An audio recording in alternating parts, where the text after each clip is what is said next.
ಬೆಲೆ 30, ನಮಗೆ ಮಾನದಂಡ 30. ಸರ್ಕಾರ ಯಾಕೆ ಇದನ್ನೆಲ್ಲ ಮಾಡಿಲ್ಲ ಅಂತ ಅಂದಾಗ ಜಿಲ್ಲಾಧಿಕಾರಿಗಳು ಜಿಲ್ಲಾ ಮೀಟಿಂಗ್ನಲ್ಲಿ ಅವರಿಗೆ ತಾಕೀತು ಮಾಡಿದ್ರು.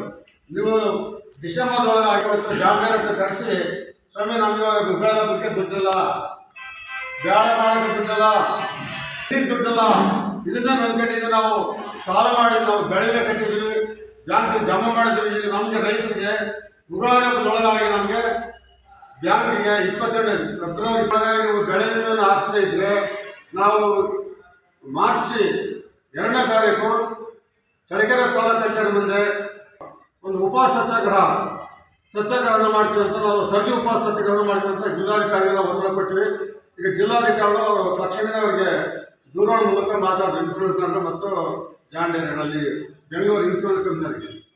ಈಗ ನಮಗೆ 2ನೇ ತಾರೀಕು ನಾವು ಇಡೀ ರೈತರಿಗೆ ಹಬ್ಬದ ಒಂದು ಹೋದ ವರ್ಷ 2023ರಲ್ಲಿ ಇದೇ ಥರ ನಾವು ಸೈ ಕುತ್ಕೊಂಡಾಗ 24 ಆಯ್ಕೆ ಬಿಟ್ಟಿದ್ದು. ನಾವು ನಮ್ಮ ಚಿಕ್ಕಣ್ಣವರು ಮತ್ತು ಅನೇಕ ರೈತ ಸಂಘಗಳೆಲ್ಲ ಸೇರಿ ಜಿಲ್ಲಾಧಿಕಾರಿ ಕಚೇರಿ ಮುಂದೆ ಮಾಡಿದಾಗ ದುಡ್ಡು ಹಾಕ್ಬಿಟ್ರು.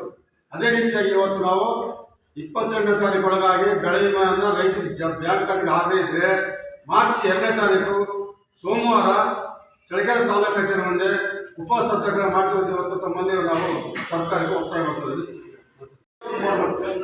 ಆಮೇಲೆ ಈಗ ಪಾಶ್ಚಿಮಾತ್ಯ ಕಂಟ್ರಿಗಳಲ್ಲಿ ವ್ಯವಸಾಯ ಮಾಡೋರಿಗೆ ಸಬ್ಸಿಡಿ ಕೊಡ್ತಾರೆ. ಇದು ಈ ವರ್ಷದ ಅಜೆಂಡಾ. ನಾನು 35 ವರ್ಷ ಕೈಗಾರಿಕೆ ಇಲಾಖೆ ಕೆಲಸ ಮಾಡಿದ್ದೀನಿ.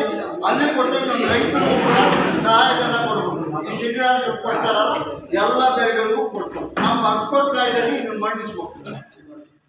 ಈ ವಿಚಾರದಲ್ಲಿ ತಾವೆಲ್ಲ ಸಹಕರಿಸಿ ನಮ್ಮ ರೈತರಿಗೆ ಅನುಕೂಲ ಆಗುವಂತೆ ನಾವೆಲ್ಲ ಬಂದು ನಮ್ಮ ರೈತರನ್ನು ಉದ್ಧಾರ ಮಾಡೋಕ್ಕೆ ಏನಾದರೂ ಸಹಾಯ ಮಾಡಿ ಅಂತ ಹೇಳ್ಕೊಳ್ತೀವಿ. ಅನ್ಯಾಯ ಮಾಡ್ತಾರೆ.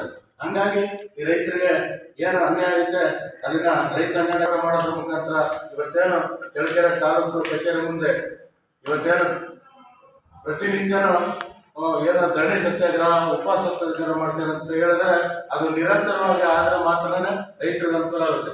ಇಲ್ದಿದ್ರೆ ಯಾವುದೇ ಅನುಕೂಲ ಆಗೋದಿಲ್ಲ. ಈ ನಮ್ಮ ರೈತರ ದುಡ್ಡು ಸಮೇತನೇ ಮತ್ತು ಕಾರ್ಪೊರೇಟ್ ಕಂಪ್ನಿ ಪಾಲಾಗ್ತಾ ಇದ್ರು. ಆ ದೃಷ್ಟಿಯಿಂದ ಏನು ಚಳ್ಳಕೆರೆ ತಾಲೂಕಿನಾಗ ನಮ್ಮ ಜಿಲ್ಲಾನಗರ ಎಲ್ಲ ತಾಲೂಕಿನವರು ಆ ಹೋರಾಟಕ್ಕೆ ಬೆಂಬಲ ಕೊಡ್ತೀವಿ. ನಾವು ಸಹ